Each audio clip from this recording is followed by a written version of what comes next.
Now, the federal government has raised an alarm over the increasing rate of crude oil theft in the Niger Delta, saying that around $3.27 billion worth of oil has been lost to vandalism and theft in the past 40 months.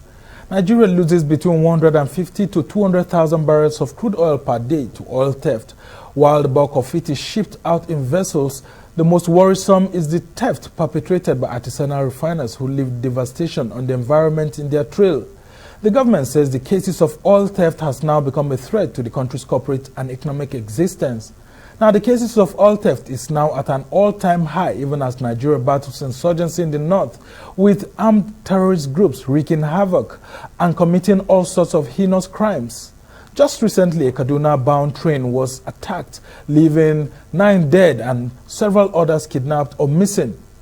Faced with a plethora of problems, Nigeria has entered its political season and is getting ready to decide who will govern the country come 2023. Various aspirants have started emerging with their various agenda and dreams for the country. Some are said to be strong contenders, while others are hoping to be victorious as well. But the decision of who will lead the nation come 2023 rests in the hands of Nigerians.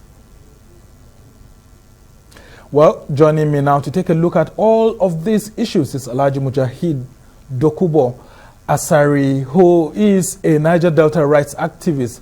Asari Dokubo is one who is well known across the country and a leader of several groups, associations in the past in the Niger Delta. Well, it's so glad to have you join us, Asari Dokubo.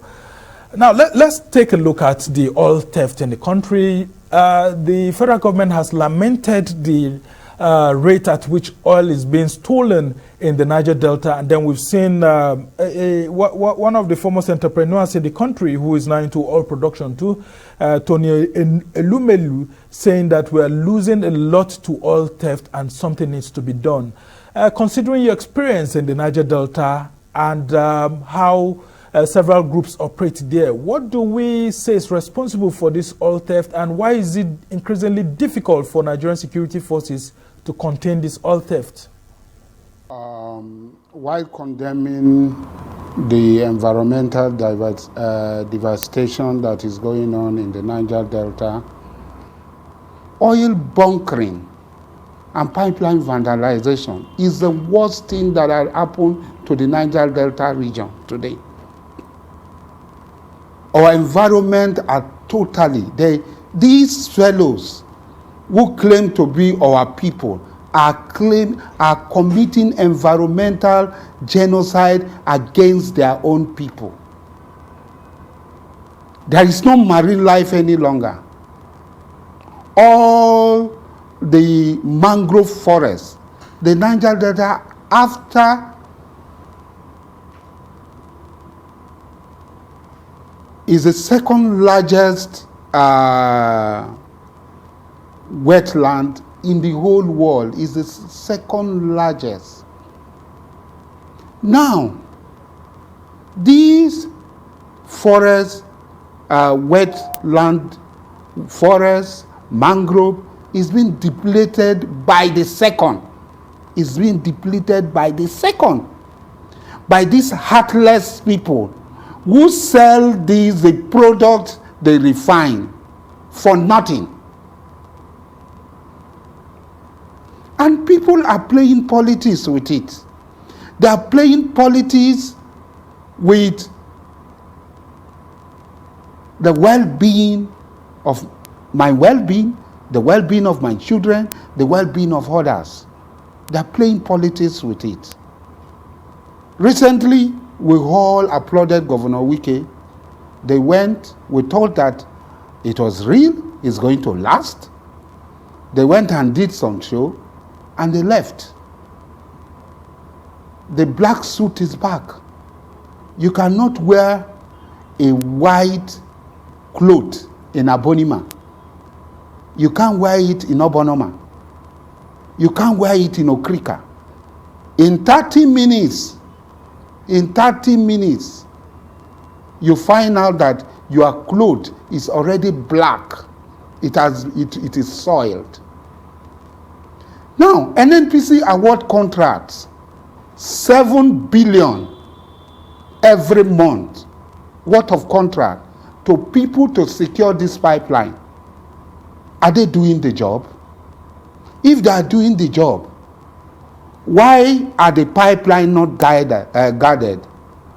Why are we losing so much? When we say we are losing, so it's not just. Sorry to I just am not cut going in. to play politics. Sorry to cut in there. Are you saying that the security forces are in connivance with some of these perpetrators? Because it's so absurd that, like you have said, such huge monies are allocated. I am an insider. And we can't find a solution to it. Let me come in. I am an insider because I know a lot about what is going on. To be very candid with you, if the security forces are working, an NPC award contract to Israeli companies, they award contract to all sorts of people to guard the pipe, and they know that the pipe is not being guarded. And every month an NPC is doling out money, they are paying these people. The security people are there on the ground. Do they not see the flame? This thing is not a secret. Anywhere they are doing, there is an artisan refinery, fire. The flames are going up. The dark flame are going up. Anybody can see it. They bring foreign company, Israeli company. They don't even go anywhere. They say they are flying drones. Lies. They are just ripping the country. Foreigners ripping the country.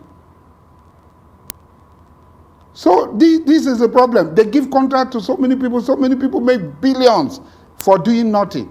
And lives are being lost. Livelihood is being lost. My community, Obama, is a fishing community. We rely on our occupation. 90% of the people in Obama are bound to the river. It is from the river and the creeks that they get their livelihood, they get their food. All these places have been totally destroyed. Totally. And the government is aware. Now, sorry to cut in, the role of the community leaders cannot be absorbed here, because a lot of community leaders are also said to be on the payroll of the oil bunkers and those who are shipping the stolen crude. That is not true. That is not true. I mean, you are a leader. That is not true. We should not demonize. What is the reality?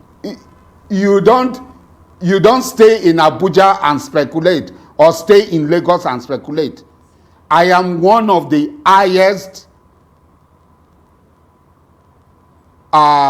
people in terms of local governance.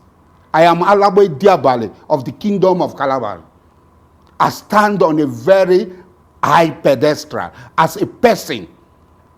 And I know that the late Amina of Calabari is not involved in bunkering. And I know that the chairman of Obama Council of Chiefs does not know anything about bunkering.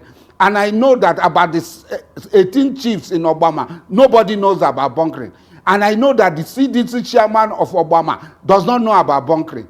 And I know that the youth leader of Obama does not know about bunkering. And I know that the woman leader of Obama does not know about bunkering. And Obama is one of the most developed, most sophisticated communities and one of the oil-producing community in Rivers State. And there is nobody involved in the hierarchy of the leadership of Obama that is involved in bunkering. I go to the Calabari Council of Chiefs, or Calabari Chiefs, from the head of Calabari and all the Amadapos in Calabari, except who I don't know. I don't know any one of them because I have my men, I have my ear on the ground. None of them is involved in bunkering. I cannot speak for other people, but where I come from, I know that none of my people are involved in bunkering. Let's talk about the international collaborators. Who are those who actually bring these ships to collect the stolen crude? Why is it difficult for both locals and security forces to contain these international ship owners that bring ships to receive the stolen crude? The ships, are they needles or ant or grain of sand? These ships are bigger than houses. They are bigger than 5-story buildings. They are larger than 5-story buildings. Do they just do willy-willy and vanish and come into this place? Is there no, did NIMASA not award contract to people to patrol our coastal water? The Gulf of Guinea is the most dangerous part of maritime territory in the whole world. And NIMASA is paying billions to people, to Israeli companies. And one of these Israeli companies, NIMASA, is paying billions, was indicted in Israel for giving bribe. So the solution lies now, in Abuja. NIMASA is paying. NNPC is, I'm coming please. NIMASA is paying people to guard our maritime territory. NNPC is paying. There is Nigerian Navy there. There is Nigerian military of various operations, this one operation, Hope operation, that operation, all of them are there. Where, how does these willy-willy vessels vanished? No, if you are in Port Harcourt, you know who willy-willy is, one ghost. Definitely, indeed. So the willy-willy vessel now vanished in and collect and leave. So, and we are being serious. Now, so should we say that the solution... Serious, the people are dying slowly. Yeah, so should we say that the solution to this oil theft lies in Abuja? The people are dying slowly. And I'm coming, please. I'm coming. And it's even hypocritical. The federal government is doing Ogoni cleanup, which is an insult on all the people of the Niger Delta and all oil-bearing community. It's not Ogoni land alone that is polluted. Everywhere is polluted. If you NEP says Ogoni land should be cleaned and they are cleaning Ogoni land, what of Obama? What of Taurus Ramapri, Elem Calabar? What of Isampo? So because the people did not cry out, NEP did not come. So it's NEP that decides for Nigeria to do what is right. This is hypocrisy. This is the double standard that we are talking about. People are dying slowly. In the next 10 years, cardiac diseases, organ failures will be the main problem of all the oil-bearing communities. And who are the cause of it? We were accusing these oil companies before. But I'm sorry to say that what is happening, what the oil company did, is not up to 20% of what our people have done, cheaply with our hand, to kill our people and destroy our environment. Very interested. And the solution is this. Yes. The government must be decisive. The government must be decisive. And save the people. Save the people first before we talk about money and losing this thing. Save the life of the people. Because they are going to constitute a very big problem and a drain on the foreign exchange. Because if the people start going to India for treatment, going to Egypt for treatment, it will be a drain on the scarce foreign reserve that we have. It will be depleting it. So the government must be very decisive, give the job to those who can do it, and they know they can do it. They should not be giving job to phony Israeli companies and party people who are not doing anything.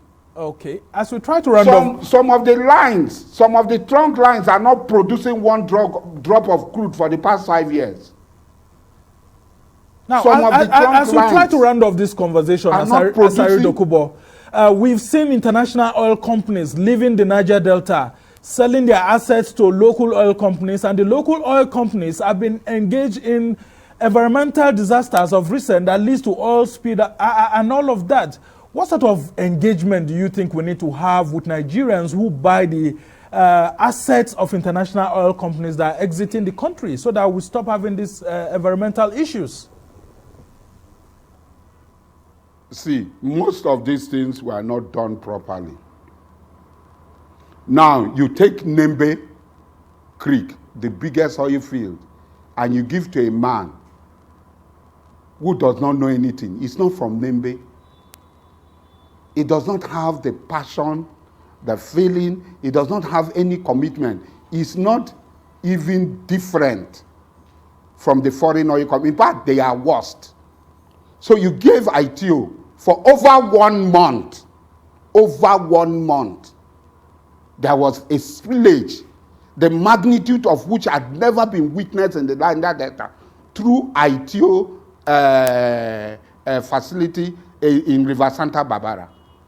Until today, it is being kept, it is being swept under the carpet, except the effort that is being made by the National Assembly to unravel and bring to book the management of ITO, because they did not do anything to the thousands of communities, fishermen that were affected by these monstrous split. The worst in the history of the Niger Delta. It has never happened. And this is supposed to be a local entrepreneur. Or people are asking, instead of these local people, leave the foreign multinational to continue. Because most of these local, they are even worse. They bring the soldiers to harass. When community people demonstrate and go before, the foreign oil companies were being careful because of their image. These people don't care. They flog the people, they shoot the people, they kill the people with impunity. And nothing is happening. Because they believe that you can't take it anywhere. Okay. So that is their belief. They engage people, they don't pay. Asari Dokubo, you've been known to be a voice for not just the Niger Delta alone, but for the country when it comes to critical political statements. That I want to have your view on the calls for a southern presidency, but which we are seeing the two biggest political parties having one challenge or the other because of the issues of zoning. A lot of these bigger political platforms feel that they should open up their tickets, while Nigerians have been asking that it's time for a southern presidency. What do you make of all these calls, and what's your view on the agitations for a southern presidency?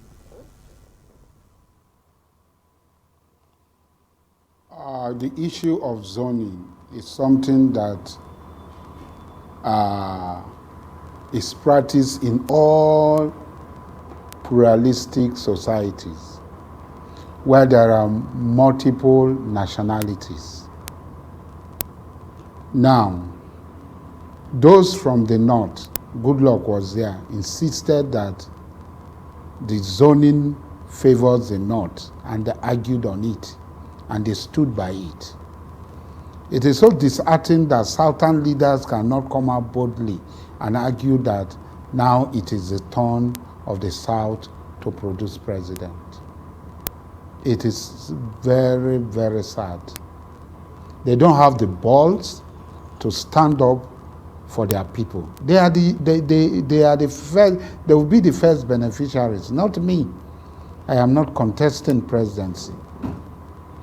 But they are all chicken out because they are afraid of their northern counterparts. So such people, it is very, very, very, very shameful for us to have such leaders who are not bold enough to speak the truth. Now, let us come to the zoning. If it is zoning, why should somebody from the southwest come to say he wants to contest election? Obasanjo just left. Why should somebody from the south come to say he wants to contest presidency? Goodluck just left. If it is coming to the south, the first people to be offered should be the southeast. They are the first to be offered. Now, if we look at the whole of the south, because we are going to look at it from different perspectives and angles. If we look at it in the whole of the south, who are the candidates that have come up? What is their antecedent? What is their pedigree? If you look at the candidates, these are candidates who had been governors in various states. How do they perform?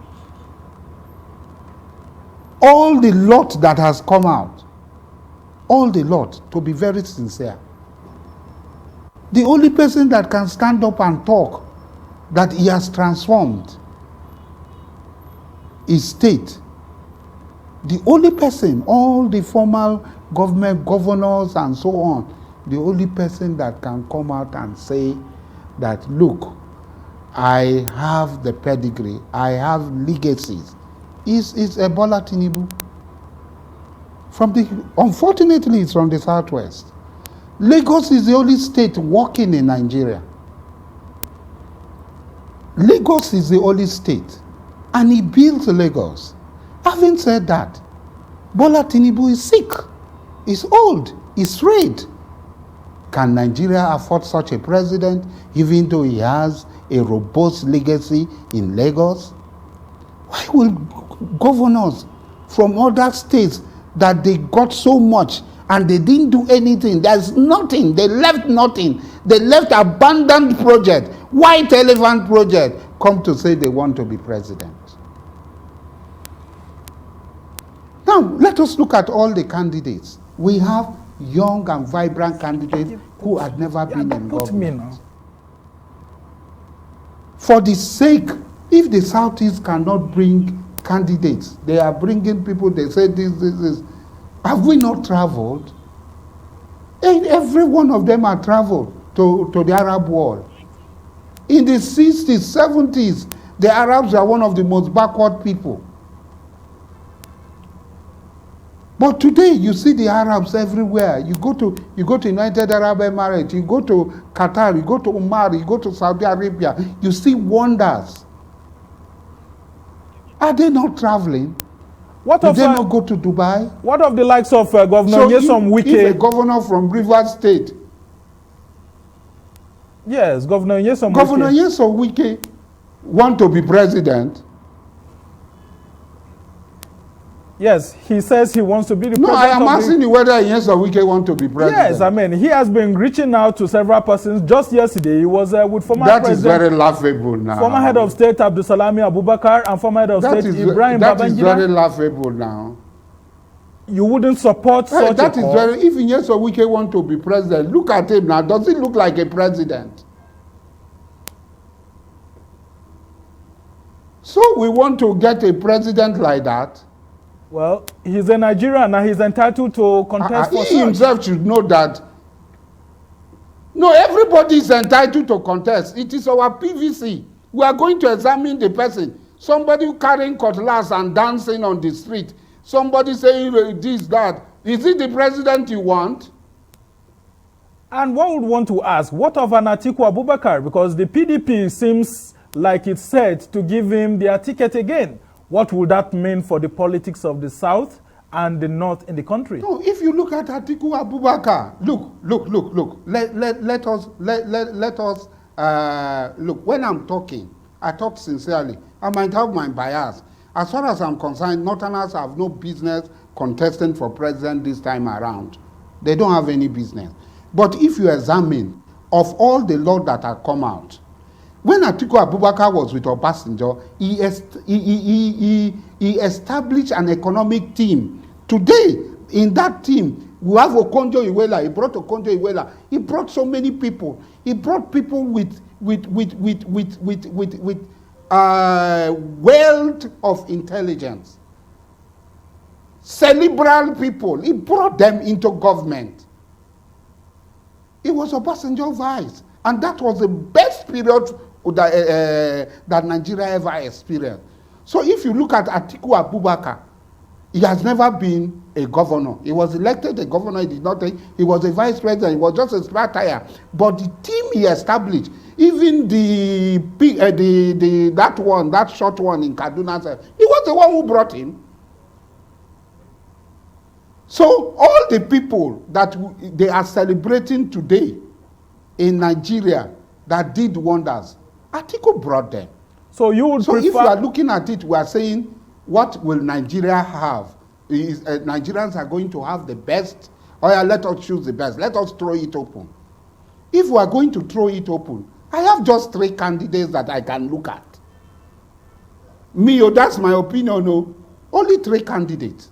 And these three candidates who are they? Engineer Ten Jackeries. Yeah, we would like to know them, actually. Yes, with these three candidates are Engineer Ten Jackeries of APC. He has never been in government. He's a businessman. He's doing his thing. He's managing a good business. He's contesting on the platform of APC. Ahmed Bola Tinubu, he has left a legacy. Lagos is on autopilot. Even if you bring the worst governor in Lagos, there is nothing he can change. Lagos is moving on its own. And who did it? Who laid the foundation? No matter the accusation given to Bola Tinubu, he has achieved that. Then Abubakar Atiku. These are the three people. Let somebody not come and tell me English. Opubekim Dogo Turinchi, this one. No. And where will you drop Professor? And where will you drop Professor Yemi Osinbajo, the Vice President, who we hear there are calls on him to come out, and then Rotimi Amechi? Yemi Osinbajo. Yemi Osinbajo does not even have the courage to come out to say he wants to contest president. He has not had the courage to come out to say he wants to contest president. Somebody who do not have the courage. At this particular time, Nigeria do not need somebody they are begging to come and contest. If you know you can find solution to the problems of every one of us, come out. Don't be hiding. And Yomi Osinbajo cannot come out because Yomi Osinbajo is a creation of Tinubu. And whatever Yomi Osinbajo is, it's Tinubu that created him. Then if you talk of Amechi, I'm sorry, he knows himself. Go to Rivers State and see the things he left. Rivers State was budgeting 3 billion every year. During the 8 years of Amechi, you go and check the budget record. 3 billion. When Dubai was in economic crisis, they needed only $15 billion for bailout. Dubai that looks like heaven. When you read the Bible, they say, I saw New Jerusalem coming from heaven. They are going to rewrite that Bible very well. Because if you go to Dubai, you will see that the New Jerusalem had already come. And somebody budgeted 8 years, $3 billion. And Port Harcourt is still a village. Port Harcourt is a very big village and a slump. Interesting indeed. As we try to round up this conversation, he wants to be president. We haven't heard your voice on other young people like Yaya Bello in APC. He says he is very young and he is courageous to bring lots of development to the country if given an opportunity. And the likes of Peter Obi, yes, former Anambra State governor. Yaya Bello is a young man, and it will be good for, if it is zoned to his place, to give him a trial as a young man. Whatever is happening in Kogi does not have any resources now. And if Kogi cannot pay salary and this thing, you can put it on Yaya Bello. Internal generated revenue is zero. They only go to they only come to Abuja to come and collect money to go to Lokoja. That's what all the states are suffering. For Obi, I have visited Anambra State several times, so it's my own opinion. I have not seen anything that Obi has done that is different from you dig borehole, you construct road. These are not the things now. Look, go to Cape Verde. Cape Verde, yeah. Small Cape Verde, you think you are in Europe. Go to Mauritius, you think you are in Europe. These are African countries, oh. They are not producing anything. Then somebody from Anambra State, with Onitsha, with Inewi, with everything, with money from Abuja, you see nothing. Everywhere you see erosion, they say he achieved something. And I say, what is the achievement now? At least we have traveled to go and see things. That's why one musician say, travel and see. Okay. My brother, travel and see. Very interesting. So if I am rating these people, I cannot consider Peter Obi or me. All right. Asari Dokubo is a Niger Delta rights activist, and he has been speaking with us on some of the issues happening in the Niger Delta. concerning the high rate of crude oil theft and the insecurity in that region. And then, of course, he has shared his views on Nigeria's 2023 politics with us. I must thank you for joining us on the show to take a look at these national issues. And that's how it's been for this edition of the Arise interview. Do join us again tomorrow from me and the entire team here in Abuja. Goodbye and thank you for watching. I'm Sumner Sambo.